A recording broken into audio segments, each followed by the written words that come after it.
Voilà, merci na bana nzambe nyonso. Nasengi bino pour s'abonner na RK Pro TV pa ya moi nanga Rais Kangi. Donc vous s'abonner pa inaye RK Pro TV. Vous s'abonner ebele massivement de Tolobaka et pour na plus ba émission chrétienne mingi o nzamba sala makazi apesa e makoki ya kochaka kati na bino bana nzambe batant oyo bokoki ko se retrouver na makambo nzambe. Donc na pesi bino directive bande konanga vous s'abonner na RK Pro TV et pas web bola na makambo nzambe nde bola. Tout ce qui est chrétien, donc des œuvres chrétiennes, pour la édification de l'église Corps de Christ. J'insiste, RK Pro TV, vous s'abonner massivement pour nous retrouver par ya Makamanzam. Nous avons par ya Ngai Mopende de la foi et pour les Karakuna et pas ya moi Nabiso Raïs Kangi. Que le bon Dieu vous bénisse. Alors, abonnez-vous massivement et surtout n'oubliez pas de décrocher la cloche de notification pour ne rater aucun de nos programmes. RK Pro TV.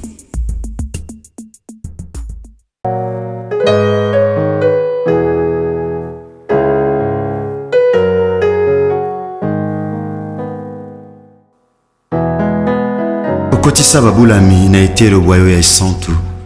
Pe olakisa lolenge ya kosanjola katango nyonso kombo na Yesu mokonzi. Soki mosi anetolaka masiya na elilingi pe na lolenge ya nyoka ya ebende kuna na esobe ekomi tango ya kosanjola masiya na polele pe kotanga kombo na Yesu oyo ezali kola bakombo nyonso. Nzambe wandima kokabola bokonzi bwa ye na biso baye tozalaki na se ya bowumbu ya Satan pe akomisa biso basantu na ntina kokokana na ye mosantu azali. Kombo bipa etangamaka bikomba bazwaka bana. Haleluya. Kombo elongola biso na bowumbu ya Satana. Kombo na Yesu. Kombo yo epesamela mokili na ntina ete lobiko etangama na mokili epai ya bato. Yesu Masiya tika na sanjola kombo na yo. Kombo epesamela mokili na ntina ete lobiko etangama na mokili epai wapi butu nkolela pe mikakatano ekomama na mitema ya bato. Kombo elatisa mokili lamba sika oyo moto moko te akoki kolongola yango. Kombo yo ekamuna misala ya Satana lokola mosali mafuta akamuna kambila mpona kobimisa mafuta. Kombo yo ememaka bomoi epai kufa elobama. Kombo yo ememaka lobiko epai bokono eumela tango molai. Kombo yo epesaka biyano epai wapi mituna esukisama elemi ya bato ose. Kombo ebikisaka bokono oyo esukisama ele ya minganga. Kombo ebimisa maele ya bato liboma na ntina kotalisa ete moboko ya boyebi eza nde yo Yesu Kristo ya Nazareti. Kombo etanisaka tongo na mitema ya baye bawumela na butu ya mikakatano. Kombo emema lipamboli epai wapi mobondo elobama. Haleluya. Kombo etiaka makele makasi na matoi ya baye bateka bomoi na ntina ya mbongo pe na ntina bisengo ya mokili. Kombo na Yesu Kristo. Kombo basanto akala basakola. Kombo yo eningisa pe etengamisa lifelo pona libela. Kombo esopaka ngolu ya Nzambe tata likolo na bato. Kombo yo elongisaka bayenge bene na bitumba ya molili pe ememaka pole pona kongengisa banzela ya babulami. Kombo yo ebimisaka na libulu ya mikakatano pe ya kolela. Kombo ekausaka pinzoli na miso ya baye bazolela. Kombo ezongisaka na bomoi oyo si ekufa pe si ekauka. Kombo ezongisaka na bomoi ata osi ekundama. Kombo ezongisaka na bomoi ata miku ya kokauka. Kombo oyo etanisaka tongo na mitema be bazomela na kati ya molili. Kombo ezali kona bakombo nyonso. Kombo etangamaka tango nyonso solo. Kombo ekomaka elonga na mitema ya babulami. Epai kombo etangamaka makambo ebongwanaka. Epai kombo ezotangama mituna ezozwa biyano. Epai kombo etangamaka. Haleluya. Ezalaki pasi ekomaka pete. Epai kombo etangamaka. Haleluya. Epai makambo emonanaki pasi mituna emonana pasi epai na bato mayele. Kombo na Yesu Masiya ekomisa yango pete. Kombo yo ememaka esengo pe koseka na bilongo ebeba na ntina mitungisi ya pasi ya mokili. Kombo na Yesu. Kombo Nzambe tata. Kombo eningisaka misala ya Satana. Kombo ezongisaka na bomoi. Kombo ebengaka na kozala. Au commencement était la parole, et la parole est Christ. Radio Parole Vie, la radio qui donne la vie à travers la parole. Mbote shalom, cher bien-aimé dans le Seigneur, cher papa, chère maman, chers frères et sœurs, Chers auditeurs et auditrices de la Radio Parole Vie, vous qui nous suivez, vous qui aimez cette Radio Parole Vie, vous qui la soutenez, bien-aimés dans le Seigneur, soyez bénis où que vous soyez. Nous avons un numéro 6 kanakati ya émission na biso Radio Parole Vie, bien-aimés. Mission oezana objectif moko ya kotia sango malamu ya kole sumasia Nazareth Nzambe moko ya solope ya bomo, une émission à caractère évangélique. Bien-aimés dans le Seigneur, le batango nyonso natiaka maite mungu ate mafuta te nisinga natiaka liloba. Bien-aimés, parce que la parole est Dieu lui-même. Il est dit au commencement était la parole était avec Dieu, la parole était Dieu. Donc c'est cette parole qui s'est fait chair. Bien-aimé dans le Seigneur, le bandé latanzoto, c'est Christ qui est la parole. C'est lui qui est la parole vie. Donc la parole vie c'est Christ. Moi le bébé yo comme mon frère ma soeur, monsieur m'aimait le désespoir. Ou comme le baba médecin, babi ka o simbate, pe ozo foi o tchali kono nango. Babi soma lo ba yo ko balate âge avancé. Yo osambela te. Yo fozala ka mosa ndumba, fozala mobala ndumba, fozala muibi.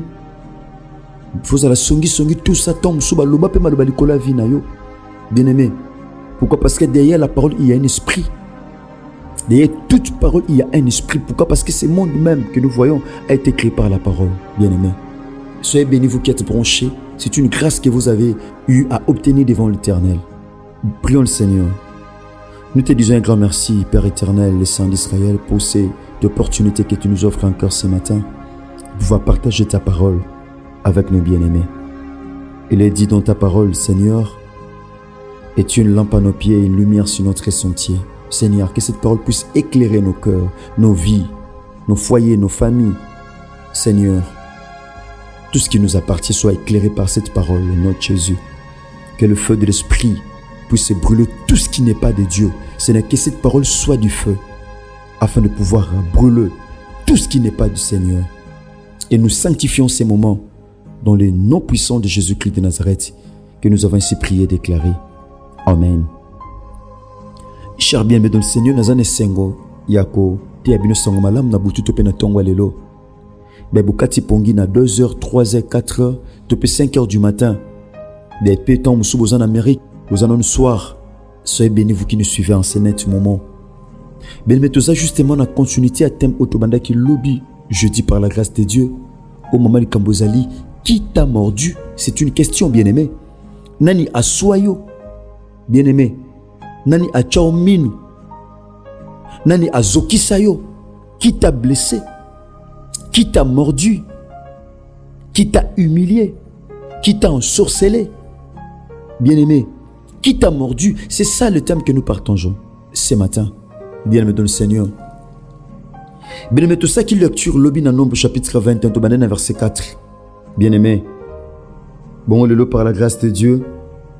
Verset 6, la Bible dit ici, alors l'Éternel envoya des serpents venimeux contre le peuple. Il mordit le peuple et beaucoup d'Israélites moururent. Bien-aimé dans le Seigneur. Tout le monde dit comment le peuple de Dieu était mordu. À cause il y a murmure. Peuple a eu cause de victoire. Bien-aimé dans l'écolo. Parfois Dieu nous donne ce que nous demandons. Parfois Dieu nous donne aussi ce que nous ne demandons pas.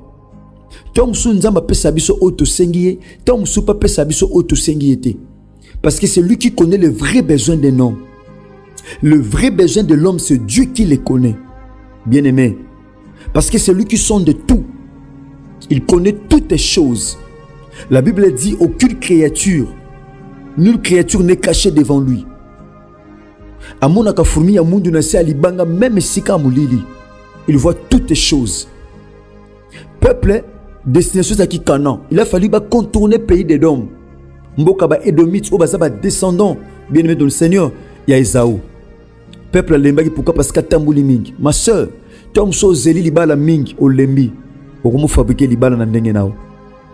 Tom so zeli musala mingi ko te pa na nzambe ko lanza ma promesse nzamba pesa kio o lembi. Tom so zeli loko moko songolo les zeli voyage moko songolo. Bien-aimé. Omonezo simbate o lembi. Bien-aimé. Nengena bisayo. Dieu t'attend quelque part. Alongolo te na gauche pas tiko na nzela, alongolo pas memo na droite. Bien-aimé. nzamba ozao te po tiko na nzela. Peuple s'impatienté abandi ko murmurer. Les murmures, bien-aimés, eza elembo ya incrédulité, eza elembo ya manque de foi, eza elembo ya désespoir. Bien-aimés, peuple bando murmurer, abosani ki y a un canot devant lui. Abosani kazaki na boumbu en Égypte, nzamba bimisie miraculeusement. Abosani kazaki na chèque na défaite, nzamba longisie miraculeusement contre roi d'Arad. Bien-aimé, le peuple a tout oublié. Bien-aimé, obosana tamusubola nzamba salao. Nzamba biso na maladie moko songolo. Obosana pour ces petits problèmes, bandu ko ignorer nyoso o nzamba salao. Bandu ko effacer nyoso nzamba salao. Bien-aimé, obosani yango pourquoi? Parce que pendant les camps moko songola mukie o nzambe nano salité. Bien-aimé, peuple a lembi abando murmurer, bando loba loba. Nako loba loba wana, bien-aimé, nzambe a dit ko pesa bango mena punition. Bato va murmurer contre nzambe, bien-aimé, la punition de Dieu va frapper. La colère de Dieu va s'enflammer contre tous ces murmures là. Contre la murmure wana nyos. Bien-aimé, nzamba tindi banyoka banda ko soit peuple. Bien-aimé, les serpents sont là. La Bible dit nous sommes entourés d'une si grande nuée de témoins. Nzamba tindi banyoka musuna sama belé même. Ache banyoka pena peuple à Israël. Bien-aimé, aux entourés na ba serpent, aux entourés na musala na ba serpent. Voilà pourquoi la Bible dit soyez doux comme la colombe et prudents comme les serpents.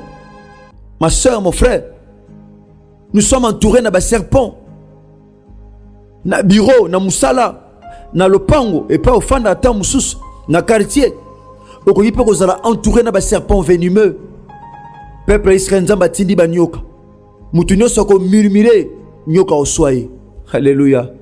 Mais parfois pendant que je parle, il y a un domaine à vue où ils ont déjà mordu un serpent. Il y a un peuple bandi ko soma na ba nyoka. Mon frère, ma soeur, je ne sais pas, na vie na yo, na bomo na yo, na musala na yo, na santé, na libala, domaine il les a mordu. Qui t'a mordu, ma soeur? Mon frère, on est aquí banyoka ba d'une manière visible. Tom su yo a mordu d'une manière spirituelle. Parfois tu es spirituellement mordu, parfois ta santé est mordue. Yaya, santé tungisaka à tout moment. Pourquoi? Parce qu'il venait un serpent et fendant dans d'autres. Tamsu ba so musala na yo ba faire matate chuta kaka ba tu ba defa bilo ba kimata musuna ba mbongo ba musu ba futa côté. Pourquoi? Parce que domaine à finance parfois ils ont mordu. On met la bâtisse à tout moment. Parfois la santé est mordue. Parfois les ministères, cher homme de Dieu, est mordu. Ça ne tient pas. Rien ne marche dans ta vie. Chers frères et sœurs, tu as la vie no bien. Parfois murmurer sur Bossana. Parfois tu t'es révolté contre l'Éternel. Ni ne sommes na vie na yo. Awa peuple de Dieu, nzamba pesi comme punition. Banyoka. Yaya. Banyoka ba oswa. Ba oswa ba otalate. Atozana ni soko murmurer ba suyo.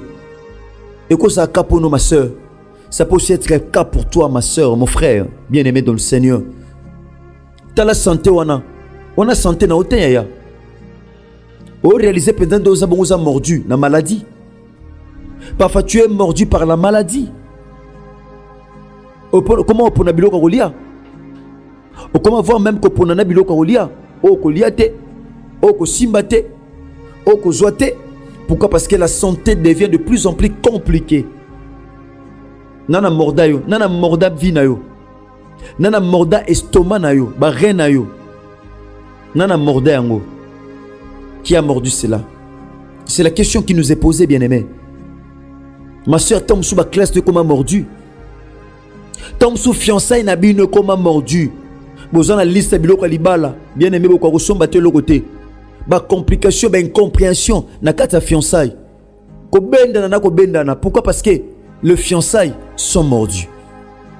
Alléluia. Mon frère, ma soeur, lilobo ezapona yo.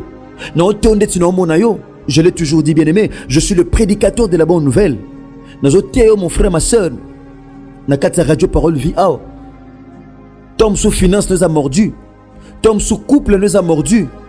Bien aimé, bazo soit peuple. Ba okufa mingi. Ni ne kufa na vie na yo. Ni ne kufa na santé na yo. Ni ne kufa na libala na yo. Ni ne kufa na avenir na yo. Ni ne kufa na destinée na yo. Ni ne kufa na ba projet na yo. Ni ne kufa Tom sous affection. Nanda ku se kufa. Bien aimé, il est temps. Au mitala non malin ma soeur. Pendant que nous avons sous au comment mordu. Au comment na pota. Bah soyez déjà. Venez nous que fandon dans notre. Alors que venez, soyez fani dans notre. Yaya. Et que pendant que maquillé ce tambour, on peut ce tambour. C'est comme dans mon thème que bloquer fonctionnement à cœur. Venez pendant que je matin et que bloquer fonctionnement mon thème. Plus maquillé ce tambour, on a venir, on peut ce tambour. Ma soeur, venez ce côté dans notre. Et nous comme appelle mon thème. Le venez c'est quoi? Bien aimé dans le Seigneur. Tant que le venez, Israël était mordu. Israël représente les chrétiens d'aujourd'hui. Les chrétiens que nous sommes. Bien aimé dans le Seigneur. Israël a représenté dans mon Christ. Mon frère, ma soeur. On dit bien que Christ a vu nos Seigneur et Sauveur. Yonde tom sou moutou baswa. Mordu par les serpents. C'est mordu par le péché. Parfois le péché t'a mordu. Parfois la masturbation t'a mordu. Tom sou songi songi et soyo. Tom parfois la jalousie t'a mordu. Tom sou qui moutema mabe et soyo. Mon frère, ma soeur. Un chrétien même mordu. Parfois tu es mordu par le péché. Tom sou somi na masoum. Bien aimé. Pas sinanzot. Mort physique causée par le venin du serpent. Mort na bango zaki physique. Donc serpent suyo. Mort zaki physique. Bien aimé. Mais na biso lelo. Mort spirituel ou est causé par le venin du péché. Tom sou venin ma sou me fando nanzot pendant que je parle, mon frère, ma soeur. Parfois le venin du péché. Ils ont circulé dans d'autres nayo. Or la Bible dit le salaire du péché c'est la mort, mais le don gratuit de Dieu c'est la vie éternelle. Bien aimé ni ne soyo. Tom sous tension non ne soima. Tension matakak, tension kitakak. Ezaka stable était ma soeur, mon frère. Il est temps bien aimé de nous approcher de Dieu. La Bible dit approchez-vous de Dieu, il s'approchera de vous. Il y a un domaine dans ta vie, mon frère, ma soeur. Cher maman et papa, il y a un domaine où ils ont mordu. Na santé na yo, na cœur na âme na yo. Bien aimé, il te faut la présence de Dieu. Il te faut l'intervention de Dieu. Sans l'intervention de Dieu, aussi dans la famille. Tom sou famille comme mordu, batu baku fa pam pam. Nyoka tom sou aswa yaya. Tom sou nyoka sou leki. Tom sou nyoka sou ba parents. Mon frère, tom sou nyoka aswa libota. Mutu abimsa mutu na libota yiwana nyoka swaka. Pendant que je parle, tom sou domaine moko songolo et soma déjà na nyoka. Ya ana sa swama na nyoka bodo tshela mutema sa swama. Leki ona botshela mutema tom sou sa swama. Ndeko na botshela mutema parfois sa swama dana nyoka. Loba nyoka bazo tambwa na kati ya famille. Ba nyoka bazo baluka baluka. Ba serpent venimeux. Bien aimé. Balelaki. Bazo kufa tellement mingi. Tom sou liwa pa na bino bien aimé comme eloka mo mesam. Tom sou passe et comment qu'on soit libota bien aimé. Mais la solution n'est pas loin de toi ma soeur. La solution n'est pas loin de toi mon frère. La solution de Dieu est là. Alléluia. Na otia mutu moko. Ataba so na nyoka. Ataba so ndeko na nyoka bien aimé. C'est possible aux solutions ce matin. C'est possible parce qu'il y a quelqu'un au matin à croire Christ. So péché bon mon frère ma soeur. Yaya au kufate na venin à nyoka. Ata venin nyoka fando na santé na nzoto. Mais so ndimili Christ na venu Seigneur et Sauveur. Tu ne mourras pas par ces venins. Alléluia. Au kufate na venin nyoka ma soeur. Tom sous santo na nga na mbete hôpital. Santé comment compliqué. Comment ko tambo na ba sonde parfois ma soeur, mon frère. Tom sous. Santé comment na ba complication. Mais je te promets, je te rassure ce matin. So sali Christ et confiance. Aux ongeli, alubina livre à Jérémie. Abisu tu reviens à moi, je te ferai revenir à ton poste. Oh, j'aime la parole. Nous avons dit Jérémie, so zongi pananga Jérémie zolela pour nini pota nanga zo kaukate pour nini passe nanga. Jérémie c'est un prophète de malheur, il ne faisait que pleurer. Mais Dieu a dit à Jérémie, si tu sépares ce qui est précieux de ce qui est vil, tu seras comme ma bouche. Si tu sépares ce qui est précieux de ce qui est vil, tu seras comme ma bouche.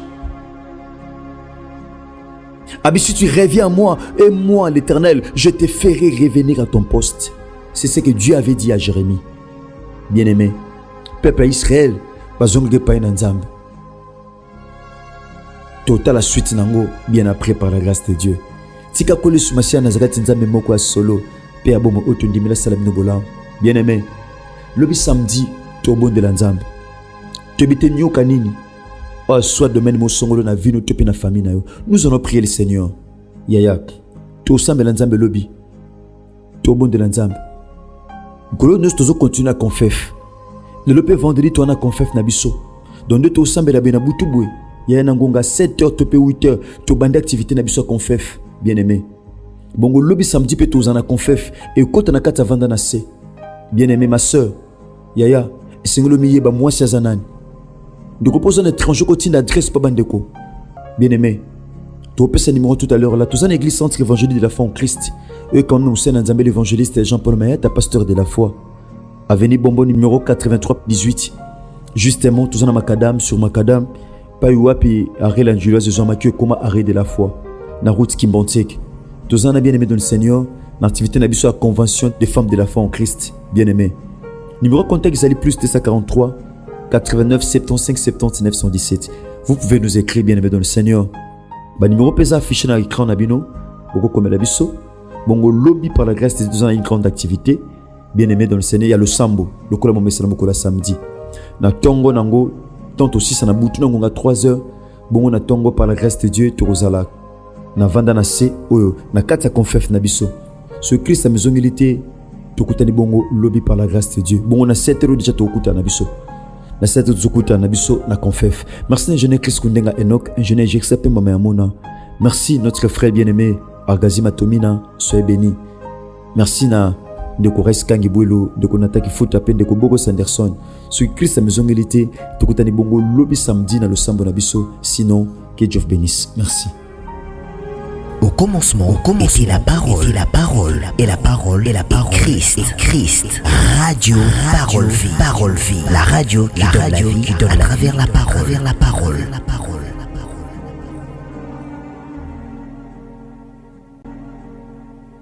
Abonnez-vous sur RK Prod pour équilibrer votre vie. Un programme consistant pour votre vie chrétienne. Campagne évangélique. Prédication, prière,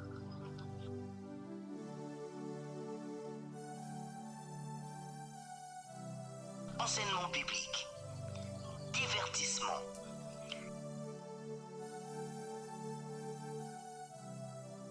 cinéma,